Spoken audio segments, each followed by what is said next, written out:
Le soleil se lève au port Massaluca en Espagne sur le fleuve de l'Èbre. On va pêcher une technique spéciale, la technique du ténia, et on va voir comment ça réagit. C'est une technique de pêche en mer et on va voir si en eau douce on est capable de prendre des poissons avec cette technique. Alors j'utilise une application qui s'appelle Fishfinder qui me permet d'avoir toutes les infos, les statistiques météo. Je peux aussi encoder mes prises et revenir en arrière sur les statistiques pour les analyser. Nous avons 5 degrés de température extérieure, ça pique. À partir de 9 h on commence à voir le soleil et on va l'avoir jusqu'à la fin de la journée. Alors vous me voyez maintenant, j'ai la tête blanche. Ce soir vous allez me voir, je serai soit transformé en écrevisse, soit en beau gosse, on verra. On va pêcher principalement le matin avec des leurres, donc on ne va pas utiliser la technique que je vous ai citée, le ténia, la technique de pêche en mer, parce que c'est une technique qui se pêche principalement à la verticale du bateau, où on doit venir toucher le fond, gratter dans le fond. C'est une technique qui prend un peu tous les poissons. Bon, ici on va vraiment cibler la perche et le sandre, mais ce matin on va aller traquer un peu le bass et le silure dans les bordures, et là la technique n'est pas du tout faite pour ça, donc là on va pêcher au leurre ce matin, et la technique du ténia, ce sera pour cet après-midi. Alors dans cette application, une donnée qui est hyper intéressante, il faut savoir bien l'interpréter aussi. Moi j'ai pas encore assez d'expérience dans mes analyses de pêche que pour donner des vraies statistiques par rapport à la pression atmosphérique. On a une haute pression pour la journée aujourd'hui, elle va fluctuer, elle va plutôt descendre dans le courant de la journée. Alors est-ce que c'est bon ou est-ce que c'est pas bon? De manière générale, moi tout ce que je peux dire de mon expérience au jour d'aujourd'hui, c'est que les pressions atmosphériques qui fluctuent, et au plus elles fluctuent fort, au moins bon c'est pour la pêche. Alors aujourd'hui elles fluctuent, mais elles fluctuent pas extrêmement fort, donc ça devrait pas être une mauvaise journée. Ça c'est les conditions théoriques.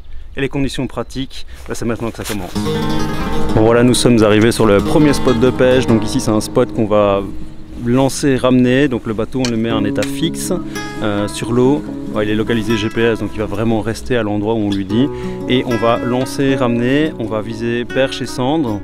Et Aurélien il nous sort un centre d'entrée de jeu. Je l'ai vu, il a fait une pause sur le fond. Et il t'a pris sur le fond, hein, j'ai vu. Tu t'es déposé. Et puis, j'ai vu ferrer dessus, c'était cool. Une salade.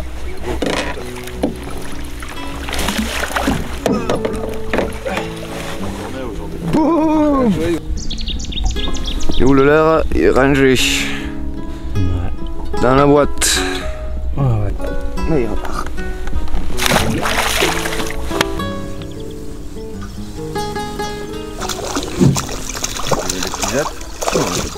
Ah, il fait son beau là, devant la caméra. Il brille au soleil, espagnol. Super ça. Allez, repart. Boum, hop. L'épuisette qui plie. Super. Ah, c'est peut-être le plus gros du séjour. Jolie Sandra de Massaluca.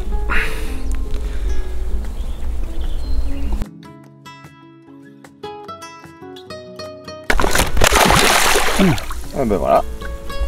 Super ça. Boum. Bien voilà, changement de stratégie. Pas de pêche au black bass aujourd'hui. Les conditions météo ne sont pas bonnes. Enfin, en tout cas, ça ne plaît pas à Yvan, notre guide. Donc il nous a plutôt directement emmené pêcher en vertical. Et donc c'est là qu'on rentre en jeu le ténia. Donc le ténia, c'est ceci. C'est une technique hybride entre de la pêche au leurre et de la pêche aux appâts naturels. Donc en fait c'est donc une tête plombée sur laquelle il y a un hameçon avec un deuxième hameçon qui pend derrière et des filaments ici de silicone. Alors je vais venir monter là-dessus un ver de terre. Alors on peut monter un peu tout ce qu'on veut, hein. Par exemple cette technique elle a été développée pour la pêche en mer. Ils utilisent de la crevette, du calamar, qu'est-ce qu'ils utilisent d'autre, des mollusques, enfin bon voilà tout ce qu'on utilise pour pêcher en mer.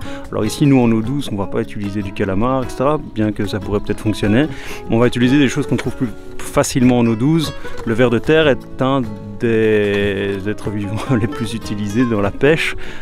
Ici il a juste la bonne taille, donc je vais monter sur ce ténia un ver de terre et puis je vais pêcher en vertical comme si j'animais un leurre finesse, sauf que là j'ai ce montage hybride.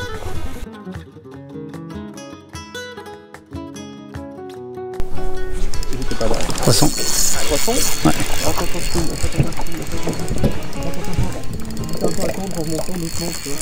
Oh, ça a l'air plus joli. Ça a l'air plus joli. Premier poisson avec la technique hybride. Super. Ah, jolie perche. Hop là. Faire ça, yes.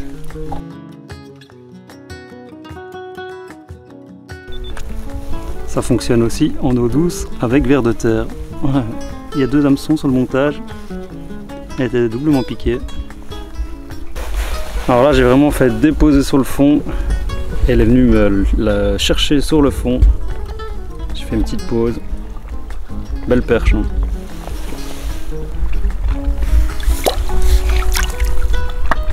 Super. Ah, ça c'est cool ça. Beau poisson après une demi-journée très compliquée. On vient faire un petit peu de vertical. C'est notre première dérive. Donc comme on l'avait dit, on allait pêcher des techniques de bordure, etc. Tôt le matin. On n'a pas fait de black bass parce que le temps n'était pas bon. Mais voilà, on arrive sur des zones plus profondes où on pêche à l'aplomb du bateau en vertical. Et donc là, je peux commencer à tester cette technique.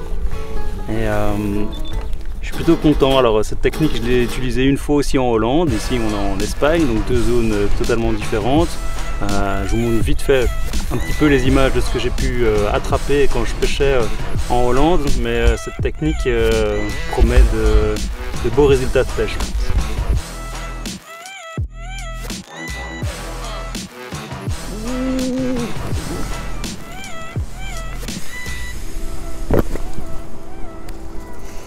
Yeah! Les gros cendres hollandais. Et cette technique a l'air de plutôt bien marcher avec mes vers de terre. Je gratte dans le fond et ils sont bien présents.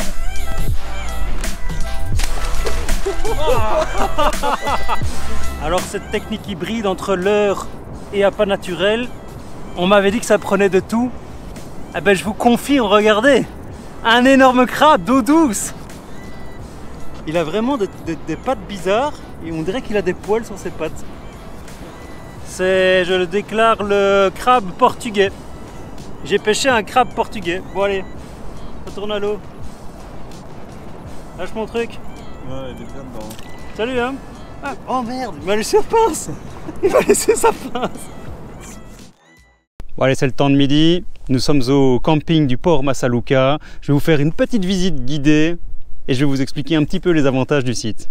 Le camping se trouve vraiment en bordure de l'Èbre, de ce fleuve qui renferme du silure, de la perche et du cendre principalement. Il y a aussi des grosses carpes, moi je ne les traque pas donc j'ai pas pu le vérifier. La perche, la grosse perche, effectivement les poissons qu'on a déjà vus jusqu'à présent sont des perches qui n'ont pas dépassé les 39 cm, mais qu'est-ce qu'elles sont grosses. Alors là c'est vraiment, c'est rare de voir des poissons aussi gros. Et pour les cendres, il y a une belle quantité, on en a touché pas mal, on n'a pas encore dépassé le cap de l'énorme poisson, mais en tout cas la quantité elle est bien présente malgré les conditions météo qui sont plutôt difficiles pour nous. Il y a des embarcations possibles à louer sur place, mais il y a aussi la possibilité de venir avec son bateau et d'embarquer directement sur le bord. Au niveau pêche, ce qui est cool ici, c'est qu'on retrouve un peu toutes les structures de fond. Donc on peut aller trouver des bordures avec du 2-3 mètres de fond, mais on peut aussi aller dans des cassures qui vont de 10 mètres à 20 mètres de fond. Donc on peut vraiment choisir son type de pêche. On peut faire des pêches de bordure en lançant et en ramenant son leurre, mais on peut aussi aller pêcher à la verticale. Alors niveau camping et niveau installation, on se trouve vraiment au bord de l'eau, ça c'est chouette. On peut avoir des bungalows, il y a des bungalows de plus grande taille à louer. Il y a aussi la possibilité de venir avec sa caravane ou bien de mettre une tente quasiment au bord de l'eau. Vous voyez derrière moi là, il y a un restaurant. Alors apparemment dans les alentours et dans la région ici, il n'y a quasi pas de restaurant. Alors il y a carrément des bass-boats qui s'arrêtent ici pour pouvoir venir manger. Il est super beau, il y a une terrasse de fou furieux qui donne vue sur l'eau. Vous pouvez avoir votre bateau juste à côté. Donc là, en termes de pêcheurs, moi je suis vraiment séduit par le cadre qui est proposé ici, quoi. Vous voyez ici, on est en période assez creuse pour le moment, donc tout n'est pas rempli, mais il y a des possibilités de venir mettre des caravanes, il y a la possibilité de louer des petits bungalows ou bien des plus gros. Je vais vous montrer ça tout de suite. Donc voilà un peu le genre d'installation qu'on retrouve ici. Ouais, vous pouvez venir mettre votre caravane. Alors il y a probablement des gens qui sont ici à l'année, ça je ne sais pas, il faudrait que je pose la question. Et là je vais vous faire visiter le bungalow dans lequel nous on loge. Donc on est plusieurs, donc on est venu dans un bungalow de plus grande taille, parking privé, bungalow, petite terrasse et on rentre à l'intérieur. Petite table, une chambre, 2 lits doubles, une salle de bain, une chambre avec un lit double ici, une cuisine équipée avec micro-ondes, frigo, évier et tac de cuisson et une petite toilette. Alors ce qui est bien aussi, et ça il faut le savoir, c'est que pour ceux qui n'ont même pas de voiture, il y a une gare qui se trouve à moins d'1 kilomètre et donc il est possible de venir en train jusqu'ici.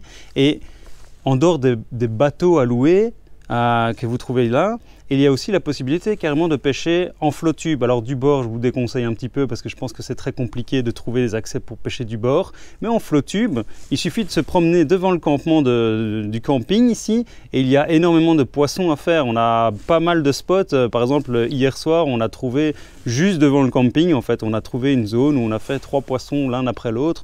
Et donc je pense qu'il y a du poisson un petit peu partout. Il faut vraiment aller les chercher aux endroits où ils sont. Donc dans les cassures, on va dire, parfois ils vont à 4 mètres, parfois ils vont à 6 mètres, parfois ils vont à 8 mètres. Il faut essayer de trouver en fonction de la saison le bon endroit pour les pêcher. Mais tout ça pour vous dire qu'on peut pêcher carrément juste devant le camping. Il n'y a pas besoin d'avoir une énorme motorisation. Juste avec un flottube, vous pouvez déjà vachement vous amuser. Alors, ce qui est cool en Espagne, c'est que la température, en tout cas, elle est vachement plus chaude que chez moi en Belgique. Alors ici, venir entre saisons, par exemple en octobre ou en décembre ou en février ou en mars, c'est des très bonnes périodes de pêche pour la perche et le sandre. C'est reparti pour la pêche. Au revoir, ver de terre. Ramène-moi le plus gros poisson que j'ai jamais attrapé de ma vie. Moi. Je vais vous mettre une branlée au ténia en fait. Non. C'est tout petit quoi. Je crois que c'est une ablette les gars. Ouais. Tout poisson mérite sa vidéo. Petit ou gros. Ah bah voilà, après la perche. Le cendre. Bon allez, retourne à l'eau petit coco. Ouais, il est vite reparti là. Alors là, mon ver de terre, il a eu un petit stud quand même. Poisson. Ah, des crocs. Des crocs. Ouais. C'était une touche très franche, ouais.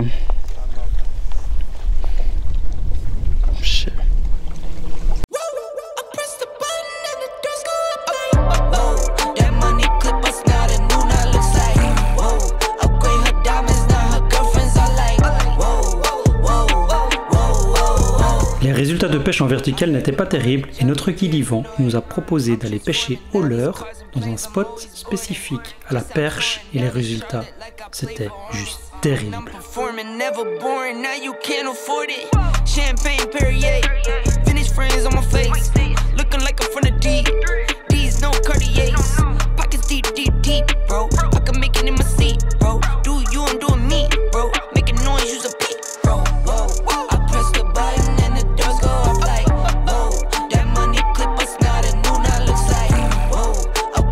Le pays de la perche.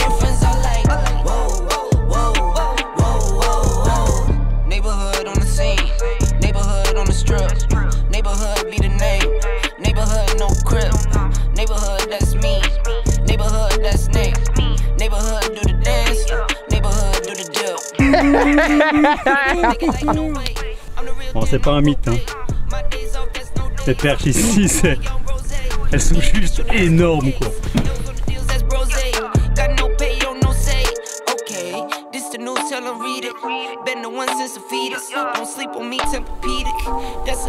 C'est ça que tu nous avais promis en fait. C'est ça. Ah.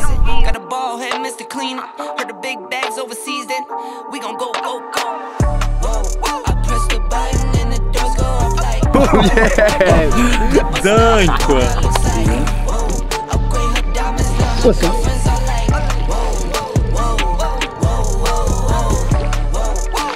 Ah, yes. Coloris bien flashy. Voilà, ça...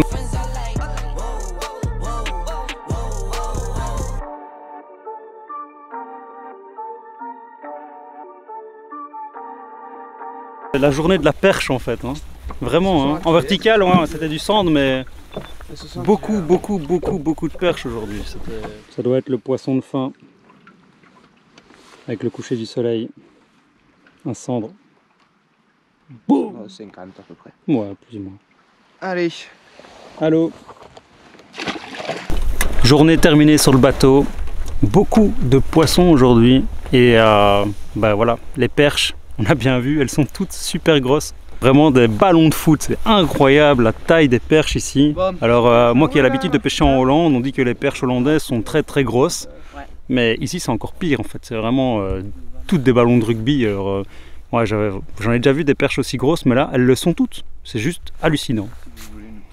Bon, j'espère que vous avez kiffé cette vidéo, qu'on vous a montré pas mal de poissons. Il y avait eu la technique du ténia aussi, chouette technique franchement, pêcher en vertical comme ça, avec des ténias et des vers de terre. Ça change un petit peu des habitudes de la pêche au leurre, on passe sur une technique hybride. Alors aujourd'hui, bah, clairement la pêche en vertical, le ténia a beaucoup mieux marché. J'ai pas mal pêché quand même aujourd'hui en lançant et en ramenant les ténias. Alors là j'ai eu 0 résultat. Ouais, j'ai bien accroché le fond, etc. Donc probablement que c'est une technique qui est vraiment limitée à être pratiqué à la verticale, mais il va falloir encore faire quelques tests avant d'attester de cela. Et si jamais vous avez déjà testé le ténia en eau douce et que vous avez des résultats et que vous avez envie de les partager, n'hésitez pas à les mettre en commentaire. Nous ici sur le bateau, bah, on va rentrer, on va se réchauffer, on va aller boire un petit coup, on va manger et on vous dit à tous à la prochaine. Salut. Ciao.